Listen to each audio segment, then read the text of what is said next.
2026ના આધુનિક સમય મુજબ રસોડાના કામને વધુ સ્માર્ટ અને હાઈટેક બનાવતા કેટલાક એકદમ નવા અને યુનિક હેક્સ અહીં આપ્યા છે.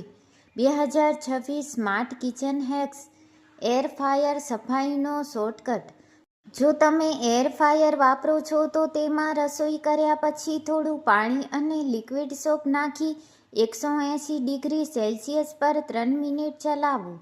બધી જ ચીકાશ આપોઆપ નીકળી જશે. તમારે ઘસવાની જરૂર પણ નહીં પડે. એવોકાડો અને ફ્રૂટ્સને જલ્દી પકાવવા. જો કોઈ ફળ જેમ કે એવોકાડો કે કેરી કાચા હોય તો તેને લોટના ડબ્બામાં ઊંડે સુધી દાટી દો.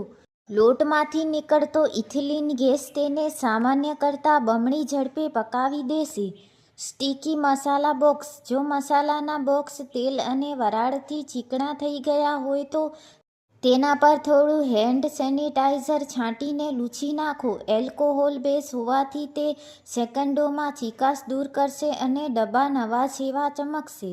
Perfect rice. જો તમે રાંધેલા ભાત ફરીથી ગરમ કરી રહ્યા હો તો તેને ઉપર એક બરફનો ટુકડો મૂકીને માઇક્રોવેવ કરો. બરફ ઓગળશે નહીં પણ તેની વરાળથી ભાત એકદમ તાજા રાંધેલા જેવા સોફ્ટ થઈ જશે. Smart food prep. મરચાંની તીખાશ દૂર કરવી. જો મરચાં વધુ તીખા હોય તો તેને કાપતા પહેલા 20 મિનિટ ઠંડા દૂધમાં પલાળી રાખો. તેનાથી કેપ્સેસિન ઓછું થઈ જશે. ક્રીમી ગ્રેવી વગર કાજુ. પંજાબી શાકની ગ્રેવીને ઘટ બનાવવા માટે કાજુને બદલે શેકેલા સૂર્યમુખીના બીજ વાપરો. તે હેલ્ધી છે અને સ્વાદ પણ ક્રીમી આવશે. ડુંગળી કાપતી વખતે આંસુ. હવે ડુંગળીને ફ્રીજમાં રાખવાની જૂની રીતો છોડો. ડુંગળી કાપતી વખતે મોંમાં ચ્યુઇંગમ ચાવો. તેનાથી આંખમાં બળતરા નહીં થાય કારણ કે તમે મોંથી શ્વાસ લેશો. વેસ્ટમાંથી બેસ્ટ આઇટમ. નવો ઉપયોગ. તરબૂચની છાલ. તેની સફેદ છાલમાંથી તૂટી ફ્રૂટી કે હલવો બનાવી શકાય છે. કોફીના કૂચા. વપરાયેલી કોફીને સૂકવીને છોડમાં નાખો. તે બેસ્ટ નાઇટ્રોજન ખાતર છે. બટાકાનું પાણી. બટાકા બાફેલા પાણીમાં વિટામિન્સ હોય છે. તેનો ઉપયોગ લોટ બાંધવામાં કરો. Pro tip. જો તમારી પાસે સ્માર્ટ સ્પીકર હોય તો રસોઈ કરતી વખતે તેને ટાઈમર ફોર 5 મિનિટ્સ કહેવાની આદત પાડો જેથી વાનગી બળી જવાનો ડર નહીં રહે. સમય બચાવતા આધુનિક hacks. Ginger garlic ice cubes. આદુ લસણની પેસ્ટ બનાવી તેને આઈસ ટ્રેમાં જમાવી દો. જ્યારે શાક કે દાળ બનાવો ત્યારે સીધો એક ક્યુબ વાપરવામાં નાખી દો. તાજી પેસ્ટ બનાવવાની ઝંઝટ ખતમ. સ્લો કુકિંગ દાળ. જો દાળ કે કઠોળ પલાળવાનું ભૂલી ગયા હો તો તેને ગરમ પાણીમાં 15 મિનિટ માટે એક સ્ટીલની ચમચી સાથે રાખી મૂકો. ચમચી ગરમીને પકડી રાખશે અને કઠોળ જલ્દી સોફ્ટ થશે. કોથમીર ફુદીનાનો પાવડર. જો લીલી ચટણી બનાવવાનો સમય ન હોય તો કોથમીર અને ફુદીનાને માઇક્રોવેવમાં 2 મિનિટ સૂકવી તેનો પાવડર બનાવી રાખો. કોઈ પણ વાનગીમાં ઉપરથી છાંટવા માટે બેસ્ટ છે. ગેજેટ અને વાસણો માટે સ્માર્ટ ટિપ્સ. નોન-સ્ટિક પેનનું આયુષ્ય વધારવા. ક્યારેય ગરમ નોન-સ્ટિક પેન પર સીધું ઠંડુ પાણી ન રેડવું. તેનાથી તેની કોટિંગ ઉખડી જાય છે. તેને હંમેશા ઓરડાના તાપમાને આવ્યા પછી જ ધોવો. બ્લેન્ડરની ધાર તેજ કરવી. જો મિક્સર કે બ્લેન્ડરની બ્લેડ બુઠ્ઠી થઈ ગઈ હોય તો તેમાં થોડું રોક સોલ્ટ, સીંગાલૂણ, મીઠું નાખીને 1 મિનિટ ફેરવો. બ્લેડ એકદમ સાફ થઈ જશે. કોપરના વાસણની ચમક. તાંબાના વાસણોને સાફ કરવા પીતાંબરીની જરૂર નથી. માત્ર ટમેટો કેચઅપ લગાવીને 5 મિનિટ રહેવા દો અને પછી લૂછી નાખો. એસિડિક ગુણને લીધે તે તરત ચમકી ઉઠશે. ફૂડ પ્રેઝન્ટેશન અને સ્ટોરેજ આઇટમ. આધુનિક સંગ્રહ રીતે. બ્રેડ. બ્રેડના પેકેટમાં સેલરીનો એક ટુકડો મૂકવાથી બ્રેડ લાંબા સમય નરમ રહે છે.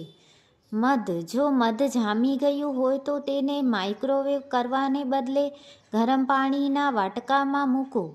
ચીઝ. ચીઝ કાપતા પહેલા ચપ્પુ પર થોડું તેલ લગાવો. ચીઝ ચપ્પુ પર ચોંટશે નહીં અને ફાઇન સ્લાઇસ થશે.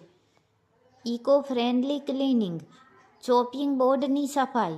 લાકડાના ચોપિંગ બોર્ડ પર બેક્ટેરિયા જલ્દી થાય છે. તેના પર અડધું લીંબુ અને મીઠું ઘસવાથી તે નેચરલી ડિસઇન્ફેક્ટ થઈ જશે. તેલવાળા ડબ્બા. જો પ્લાસ્ટિકના ડબ્બામાં તેલની વાસ આવતી હોય તો તેમાં ન્યૂઝપેપરના ટુકડા ભરીને એક રાત રાખી મૂકો. ન્યૂઝપેપર બધી જ વાસ શોષી લેશે. બોનસ ટીપ: જો તમે ડાયેટ પર હો તો તેલનો ઉપયોગ ઘટાડવા માટે સિલિકોન બ્રશનો ઉપયોગ કરો અથવા તેલને સ્પ્રે બોટલમાં ભરો. તેનાથી તમે 70% ઓછું તેલ વાપરશો. મોડર્ન કુકિંગ અને ડાયેટ હેક્સ. તેલ વગરનો વઘાર. જો તમે હેલ્થ કોન્શિયસ છો તો વઘાર કરતી વખતે તેલને બદલે માત્ર 2 ચમચી ગરમ પાણી વાપરો. રાઈ જીરું તતડશે પણ ખરા અને કેલરી પણ નહીં વધે. ગ્રેવીની ચરબી દૂર કરવી. જો શાક કે ગ્રેવીમાં તેલ ઘી વધી ગયું હોય તો તેમાં એક મોટો બરફનો ટુકડો નાખો. વઘારનું તેલ બરફની આસપાસ જામી જશે જે તમે ચમચીથી તરત કાઢી શકશો. ઝડપી મીઠાઈ. અચાનક મહેમાન આવે તો દૂધને કલાકો સુધી ઉકાળવાને બદલે તેમાં થોડો મિલ્ક પાવડર ઉમેરો. દૂધ 5 મિનિટમાં રબડી જેવું ઘટ્ટ થઈ જશે. Smart food storage. કેળા લાંબો સમય તાજા રાખવા. કેળાના ઉપરના ભાગ દાંડીને એલ્યુમિનિયમ ફોઇલથી વીંટાળી દો. તેનાથી કેળા અઠવાડિયા સુધી કાળા નહીં પડે. જીવડા વગરનો લોટ.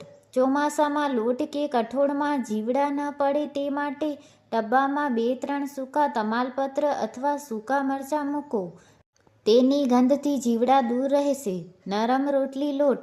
બાંધતી વખતે પાણીને બદલે હૂંફાળા દૂધનો ઉપયોગ કરો અથવા બાફેલા બટાકાને છીણીને લોટમાં ઉમેરો. રોટલી 24 કલાક સુધી નરમ રહેશે. સ્માર્ટ સફાઈ અને મેન્ટેનન્સ સમસ્યા સ્માર્ટ સોલ્યુશન. માઇક્રોવેવની ગંધ. અડધું લીંબુ પાણીમાં નાખી 1 મિનિટ માઇક્રોવેવ કરો. વરાળથી બધી ગંધ નરમ થઈ જશે. ચોટતી તેલની બોટલ. તેલની બોટલ નીચે એક રબર બેન્ડ લગાવો અને તેના પર પેપર નેપકિન વીંટાળો. તેલ નીચે નહીં ઉતરે. વાસણોની પીળાશ.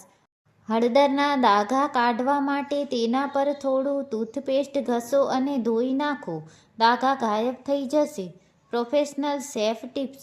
ક્રિસ્પી પૂરી. પૂરીનો લોટ બાંધતી વખતે તેમાં 1 ચમચી સોજી ઉમેરો. પૂરી લાંબો સમય સુધી ફૂલેલી અને ક્રિસ્પી રહેશે. પરફેક્ટ ઇડલી. ઇડલીના ખીરામાં 1 ચમચી તેલ અને થોડો ઈનો નાખ્યા પછી તેને એક જ દિશામાં હલાવો. ઇડલી રૂ જેવી પોચી બનશે. ચોખાના દાણા છૂટા. ભાત ઓસાવતી વખતે તેમાં અડધા લીંબુનો રસ નાખો. ભાતનો રંગ સફેદ દૂધ જેવો આવશે અને દરેક દાણા છૂટો રહેશે. 2026 સ્પેશિયલ ટીપ: જો તમે સ્માર્ટ રેફ્રિજરેટર વાપરતા હો તો તેની expiry date alert system on રાખો. જેથી ખોરાક બગડતા પહેલાં તમે તેનો ઉપયોગ કરી શકો.